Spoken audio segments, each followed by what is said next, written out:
Everyone ఇవాళ video about B Ed exams అనమాట. Exam tips ఎలా రాయాలి, ఎలా రాస్తే పాస్ అవుతాము. బీఈడీ కాకుండా వేరే ఎనీ అదర్ ఎగ్జామ్స్ కూడా ఈ పాయింట్స్ అనేది గుర్తుపెట్టుకొని రాస్తే డెఫినెట్లీ పాస్ అవుతారు. సో ఇక్కడ వీడియో స్కిప్ చేయకుండా చూడండి. First, no tension. ఎగ్జామ్ అనగానే టెన్షన్ పడతాము. సో ఎలాంటి టెన్షన్ తీసుకోవద్దు. అండ్ సిలబస్ హెడ్డింగ్స్, సిలబస్ మన కాలేజ్ వాళ్ళు పీడిఎఫ్లో సెండ్ చేస్తారు. ఆ సిలబస్లో ఉన్న హెడ్డింగ్సే మనం చదువుకున్నాం అనుకో మ్యాక్సిమం అవే ఎగ్జామ్లో వస్తాయి. And next, good hand writing. మనం ఎంత మ్యాటర్ రాస్తున్నాం అన్నది ఇంపార్టెంట్ కాదు, ఎంత నీట్గా రాస్తున్నాం అనేది ఇంపార్టెంట్. హ్యాండ్ రైటింగ్ బాగుంటే ఏది రాసినా కానీ గుడ్ స్కోర్ వచ్చే ఛాన్స్ ఉంటుంది. Maintain margin lines. ఆల్రెడీ మనకు లెఫ్ట్లో లైన్స్ డ్రా చేసే ఉంటుంది, మనం రైట్లో ఒక మార్జిన్ అనేది డ్రా చేస్తే పేపర్ అనేది నీట్గా అనిపిస్తుంది. Don't cut too much. ఎక్కువ స్ట్రైకింగ్స్ చేయకూడదు ఎగ్జామ్స్లో. ఒకవేళ రాంగ్ రాసినా కానీ పర్టికులర్గా అయితే చూడరు మ్యాక్సిమం. సో మనం అది స్ట్రైక్ చేయకుండా దాని పక్కనే కరెక్ట్ వర్డ్ రాస్తే సరిపోతుంది. Don't over right.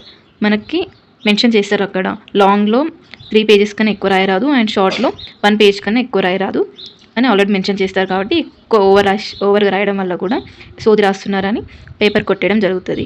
And read paper carefully. Question paper ఇచ్చాక మనం 2 times చదవాలన్నమాట క్వశ్చన్ పేపర్. సో మనం ఎలా రాయాలనేది ఒక ఐడియా అనేది వస్తుంది మనకి. Right headings and sub headings. ఒక పారాగ్రాఫ్ లాగా కాకుండా పాయింట్ వైజ్గా డీటెయిల్గా రాస్తే మనకి ఎక్కువ స్కోర్ వస్తుంది. Right introduction and conclusion. A question రాసినా కానీ మనం ఇంట్రొడక్షన్తో స్టార్ట్ చేసి మిడిల్లో ఇంపార్టెంట్ స్టెప్స్, ఇంపార్టెంట్ హెడ్డింగ్స్ రాసి లాస్ట్లో కంక్లూజన్తో ఎండ్ చేయండి. ఇలా రాస్తే మనకి ఎక్కువ స్కోర్ రావడానికి ఛాన్స్ ఉంటుంది.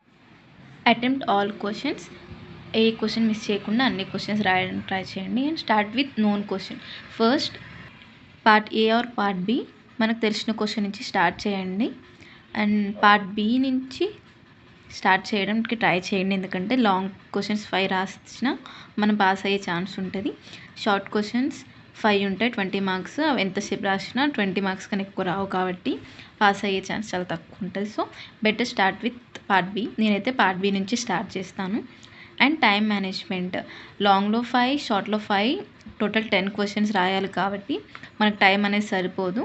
సో టైం మేనేజ్మెంట్ 3 అవర్స్లో లాంగ్ షార్ట్ ఎన్ని అవర్స్ రాయాలో మనం ముందుగానే డిసైడ్ అయ్యి స్టార్ట్ చేయాలి. And no materials. మనకి సిలబస్ ఆల్రెడీ పీడిఎఫ్లో మన కాలేజ్ వాళ్ళు సెండ్ చేస్తారు కాబట్టి మనం మెటీరియల్స్ తీసుకోవాల్సిన అవసరం లేదు. నేనైతే మెటీరియల్స్ తీసుకున్నాను నాకు తెలియక, బట్ మెటీరియల్ తీసుకున్నాక నో యూజ్. నేనైతే క్వశ్చన్స్ని గూగుల్ చేసే రాసేదాన్ని. సో బెటర్ మెటీరియల్స్ అవసరం లేదు. అండ్ మీ ఇష్టం అనుకోండి. ఇక ఇలాంటి మిస్టేక్స్ మీరు చేయకుండా ప్రాపర్గా రాయండి. ఫస్ట్ టెన్షన్ అనమాట. నాకు ఎగ్జామ్ అనగానే టెన్షన్ వచ్చేస్తుంది, అసలే టెన్షన్ పార్టీ నేను. అండ్ నెక్స్ట్ ఆ టెన్షన్ వల్ల సగం ఆన్సర్స్ అక్కడికి ఎగిరిపోయాయి. అండ్ హ్యాండ్ రైటింగ్ అనేది కూడా నీట్గా వచ్చేది కాదు. హ్యాండ్ షివర్ అవుతుంటే హ్యాండ్ రైటింగ్ ఎట్లా నీట్గా వస్తుంది, రాదు కదా. సో మీరు ఎలాంటి టెన్షన్ లేకుండా హ్యాండ్ రైటింగ్ నీట్గా రాయండి. Over cuts. ఎగ్జామ్లో నేనైతే ఎక్కువ స్ట్రైకింగ్ చేసేది. సో పేపర్ అనేది చాలా గలీజ్ అనిపించేది, నాకే అనిపించింది, ఇంకా కరెక్షన్ చేసే వాళ్ళకి అనిపించేదా. సో ఎక్కువ కట్స్ అనేవి, స్ట్రైకింగ్స్ అనేవి చేయకండి. నెక్స్ట్ ఓవర్ రైటింగ్ కూడా ప్రాబ్లమే మనకి. మన ఆన్సర్ ఎంత వచ్చినా సరే క్వశ్చన్కి మార్క్స్ తగ్గట్టు మనం ఆన్సర్ అనేది రాయాలి. లాంగ్కి 3 పేజెస్ కన్నా ఎక్కువ మించరాదు. సో నేనైతే ఎక్కువ వరకు కూడా రాసేదాన్ని, దానివల్ల కూడా నాకు ప్రాబ్లం అయ్యేది. వేరే క్వశ్చన్స్కి టైం అనేది ఉండకపోయేది నాకు. And right question number correctly. First important thing ఏంటంటే క్వశ్చన్ నెంబర్ అనేది కరెక్ట్గా వేయాలి. రోజు తీసుకోవాల్సిన జాగ్రత్తలు. స్లీప్ వెల్, సరిగా నిద్రపోవాలి, ఎందుకంటే ఎగ్జామ్లో సెంటర్లో మనకు నిద్ర వస్తుంది. Keep hall ticket ready. Exam ముందు రోజే మనకు కావాల్సిన హాల్ టికెట్ అయినా సరే, ఐడి కార్డ్ అయినా సరే మన దగ్గర పెట్టుకోవాలి. And reach exam hall early. Exam సెంటర్కి మనం ఒక 1/2 hour ముందే రీచ్ అయ్యేలా చూసుకోండి, ఎందుకంటే అక్కడికి వెళ్ళంగానే మనకు టెన్షన్ వస్తుంది. సో 1/2 hour ముందు వెళ్ళడం వల్ల కొంచెం రిలాక్స్ అవ్వచ్చు. అండ్ మనకు అలాట్ చేసిన క్లాస్ రూమ్స్ మనం చూసుకోవచ్చు. Carry 2 pens, required materials for exam. ఒక బ్లాక్ పెన్, ఒక బ్లూ పెన్ తీసుకొని వెళ్ళండి ఎగ్జామ్ సెంటర్కి. అండ్ పెన్సిల్, స్కేల్, ఎరేజర్ అక్కడ మనకు ఎవరు ఇయ్యరు, మనమే మనకు కావాల్సిన మెటీరియల్స్ తీసుకోవాలి. ఇవేనండి నేను చెప్పిన టిప్స్.